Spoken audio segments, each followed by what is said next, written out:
vuelta aquí en línea, siempre por las pantallas de América, en compañía de vuelta. Lo extrañamos, doctor, la semana pasada al doctor Jorge Hernán Rodas, el presidente del Círculo de Médicos de Paraguay. Círculo Paraguayo de Médicos. Círculo Paraguayo de Médicos. ¿Cómo está, doctor? Bien, buen día, Silvia. Sí, falté, pero tenía mi excusa válida, de modo que estoy regresando ahora con varios temas para más. Sí, interesante. Queremos tocar en este bloque, analizar un poco lo que veníamos ya hablando un poco también detrás de cámaras durante la pausa, lo que tiene que ver con la praxis médica y también la parte legal de esto. Se habla a veces de malas praxis y demás, y tienen antecedentes después que van al plano legal. ¿Cómo lo toma el círculo? Bien, es una disciplina, Silvia, es muy importante aclarar a los que nos están viendo de que es una disciplina que tiene la responsabilidad legal también en su ejercicio como cualquier otra disciplina. Y en este caso es particular porque nosotros trabajamos sobre vida humana. Lo que impactó al gremio, la última sentencia que surgió y es de público conocimiento, la sentencia con la tipificación de homicidio doloso. Y eso es preocupante para nuestro gremio porque si implica dolo, intención, yo puedo asegurarle por todos mis colegas de que nunca vamos a tener intención de dañarle al paciente. Eso sí, puedo dar fe, asegurarles, pero así que salió la sentencia, de modo que eso debemos ir analizando nosotros en el gremio y conversar también con los juristas al respecto y de alguna manera intercambiar, y realmente hay que encontrarle otra figura legal. Yo no me niego a que los médicos sean evaluados como cualquier ciudadano, pero yo creo que no nos merecemos la tipificación de homicidio doloso en un desenlace como lo que había ocurrido. Y, doctor, ¿qué pasaría, por ejemplo? Hay que ser realistas. A los hospitales, muchos, o centros asistenciales, no tienen, y lo hablamos mucho en el bloque, no están aptos con todo lo que tienen que tener preparados para recibir los pacientes, intervenciones quirúrgicas, mucho menos. Y si un paciente, por no tener el médico las condiciones necesarias para llevar a cabo una cirugía, o se complica una cirugía que podía llevarse a cabo en ese centro médico y tiene que ser trasladado y en el proceso fallece, ¿cómo lo ven ustedes? ¿O cómo lo sienten que ve también la justicia? ¿Es culpa del doctor o no? Porque al fin y al cabo, si él no tenía las herramientas para mantener con vida al paciente. Pero naturalmente incide y muchísimo. Vamos al caso que estamos señalando. Cuando se presentó la complicación en el momento de la intervención quirúrgica, se tuvo que trasladar a otro centro asistencial para ingresar a cuidados intensivos. Sí. Es decir, en un hospital o en un establecimiento de salud habilitado y categorizado, donde se va a hacer un procedimiento de la complejidad que se había realizado, debería de tener ese apoyo si es que fue habilitado con todos los criterios e indicadores que demanda, en este caso, el nivel del establecimiento de salud. Quiero explicar un poquito a los que nos están viendo de que habilitación de un establecimiento de salud significa cumplimiento de todos los criterios e indicadores, no solamente de la parte edilicia, de la parte arquitectónica, sino que también del equipamiento edilicio, también del equipamiento médico, también de recursos humanos, también de insumos. Por eso que esta es una debilidad muy importante y por este medio yo quiero pedirle encarecidamente a la nueva administración que preside nuestro flamante presidente electo, de que en esta administración de una vez por todas el Ministerio de Salud debe sincerarse y admitir de que el 99% de sus establecimientos de salud no están habilitados y mucho menos categorizados. ¿Y qué implica eso? Que no se controlan estos establecimientos de salud periódicamente. El establecimiento de salud habilitado se controla cada 3 años. Es decir, si continúan contando con los recursos de infraestructura, lo que acabo de decir, recursos humanos, equipamiento, todos los recursos, y se verifica si se mantiene en el mismo nivel habilitado o puede en algunos casos hasta descender. Funcionaba inicialmente como un hospital regional, pero en realidad actualmente ya tiene el nivel de un centro de salud, que es una categoría inferior. Y eso es sumamente importante e incide en la calidad de los servicios, y sin buscar a particularizar y hablar mal de nadie en particular, eso se ha descuidado históricamente. De eso debe responsabilizarse la Superintendencia de Salud. La habilitación lo hace el Ministerio a través de una dirección, que dicho sea de paso deberían de analizar en esta nueva administración y pase directamente a formar parte de la superintendencia, la habilitación de los establecimientos de salud, y a continuación se categoriza y por normativas actuales se debe acreditar. Son funciones específicas de la superintendencia de salud que en este momento en el sector público no se hace. No se hace lastimosamente. Bien exigentes somos con el sector privado. Claro. Eso quiero que remarcar. Todos exigen a los establecimientos privados. Hay una habilitación de un quirófano porque un detalle del quirófano, de acuerdo a lo que está establecido, no se le habilita hasta tanto que complete. Sin embargo, en el sector público consiste la habilitación solamente en ese acto casi social que se realiza con la presencia del presidente de la República y el ministro, desatan la cinta y resulta que no cuentan con lo mínimo para funcionar en el nivel en la que se declara que está habilitado en ese momento. Eso es un ítem muy importante dentro de la salud pública del país. Le pregunto, y pasa en IPS, pasa en los centros asistenciales, en los hospitales, cuando está internado, vamos a ir internación y ni quiere decir una intervención quirúrgica, tienen que estar los familiares afuera esperando que el doctor, la enfermera sabe legal lo que están necesitando, que se supone que el establecimiento tiene que tener. Pero desde una cinta, un Leukoplast, que creo que más que nada es la marca, ¿verdad? Pero gasa, algodón, lo que sea, que vayan necesitando. Y si en ese proceso de que le piden a los familiares y los familiares no pueden otorgárselo, ya no tienen o directamente no poseen los recursos para comprar, y se produce una mala praxis, ni siquiera va a llegar a que fallezca la persona. ¿A quién vamos a...? Porque siempre uno va a buscar un culpable, porque al fin y al cabo tu familiar o tu ser querido es el afectado. Y como usted dijo, no creo que haya intención de parte del doctor de no proveerle todo lo necesario para tenerlo en las condiciones médicas favorables. Pero ¿quién entonces es el culpable cuando la ciudadanía tiene que mirar? Debe el que evalúa en primer lugar verificar si ese centro asistencial tiene el certificado de habilitación. Y si tiene ese certificado de habilitación, que yo ya puedo asegurarle, el 90 hasta 99% puedo asegurarle que en dependencia del Ministerio de Salud no están habilitados.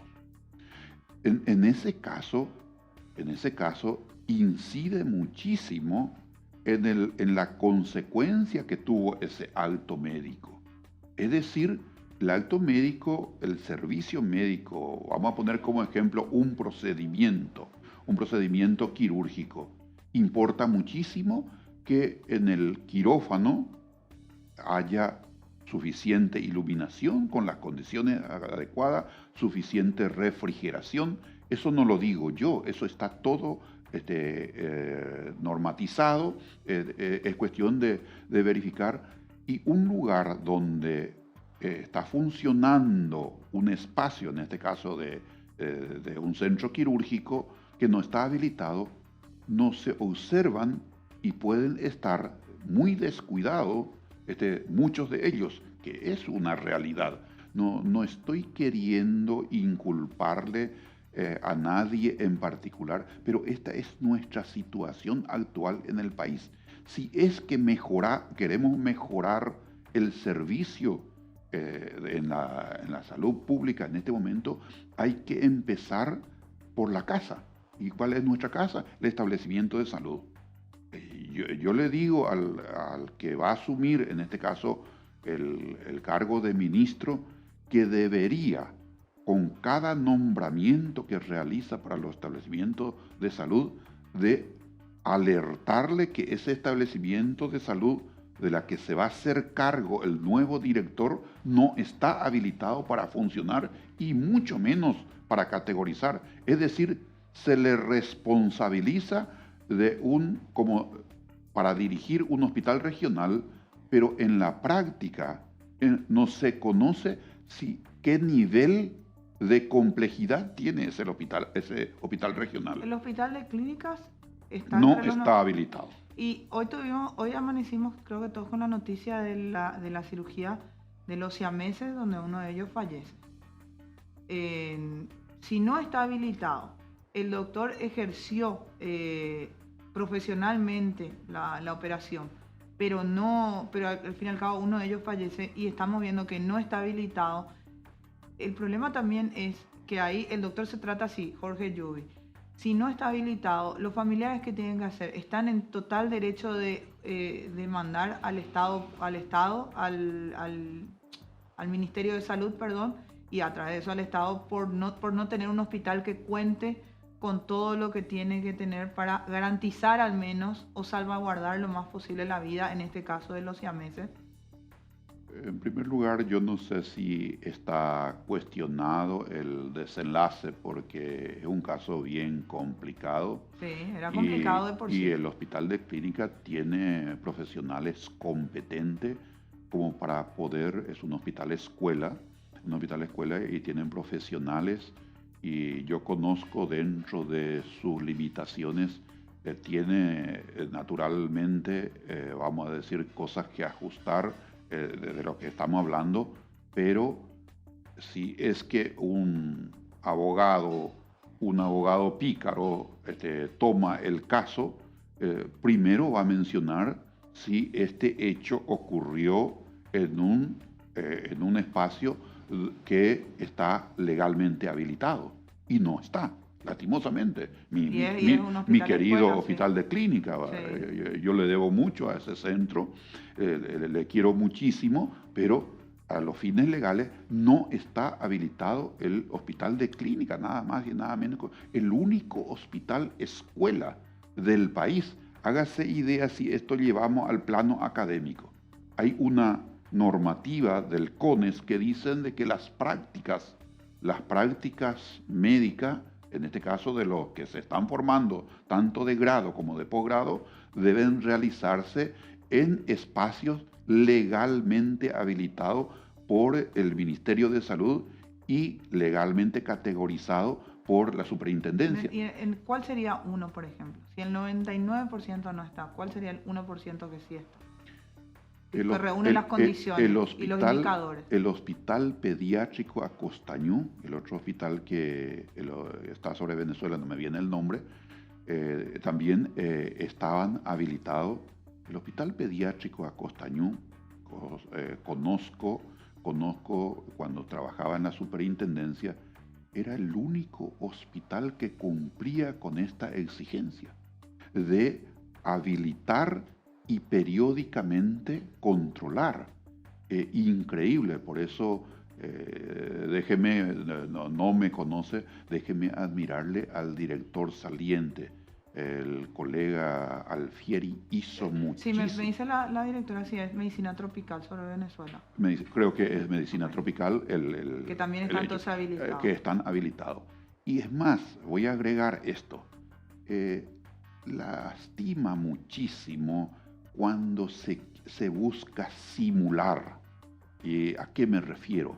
He visto en los últimos tiempos en los últimos tiempos, ante cuestionamiento del círculo, que empezaron a surgir documentos de habilitación provisoria y en trámite. Es decir, voy a poner como ejemplo un hospital regional de un departamento, donde mostró de que ellos estaban iniciando el proceso de habilitación y que ese proceso dura 6 meses y renovable. Y son hechos que no conduce a superar estas debilidades.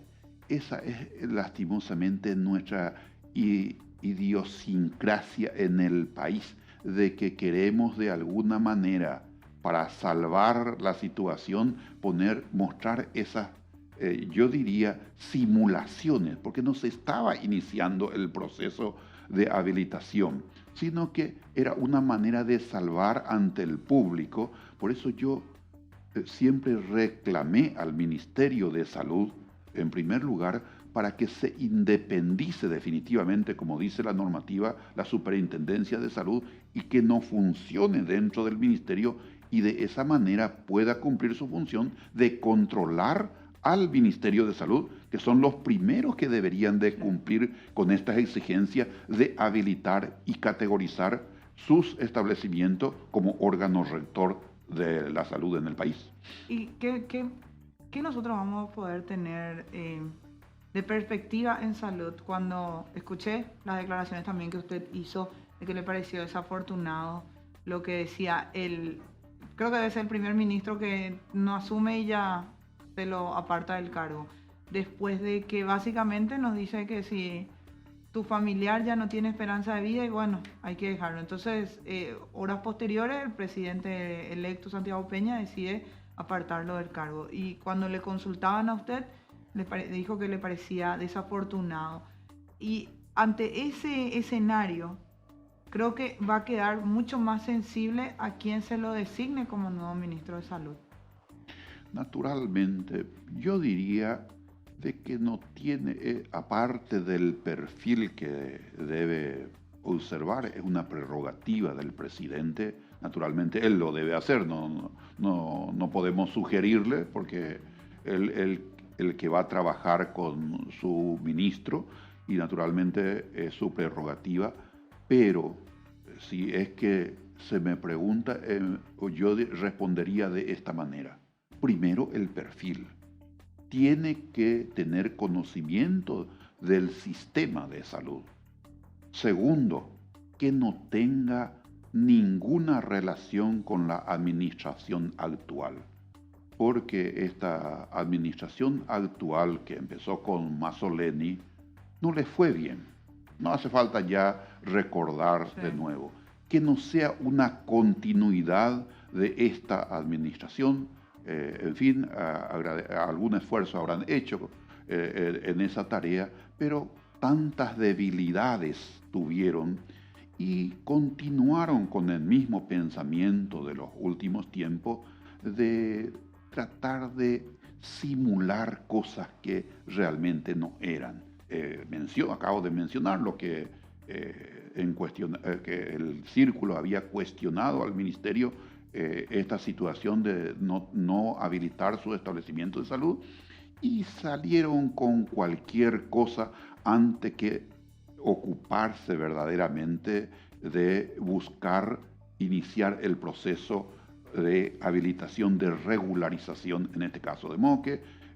Otra condición que debería de observar el señor presidente electo es que no tiene que tener ninguna vinculación con esta administración, y naturalmente con gente que ya no pudieron cumplir. Yo estoy muy de acuerdo que se le convoque a los que ya estuvieron, pero no a gente que ya demostraron fehacientemente de que tenían muchos vicios y que va siempre en detrimento de lo que tiene como misión el órgano rector de la salud del país. Doctor Rodas, le agradezco su presencia, sabe cómo el tiempo a veces es tirano. El próximo jueves podemos volver con formación médica, que hay muchos temas que estaban dando vuelta con respecto a esta arista de lo que tiene que ver con la salud.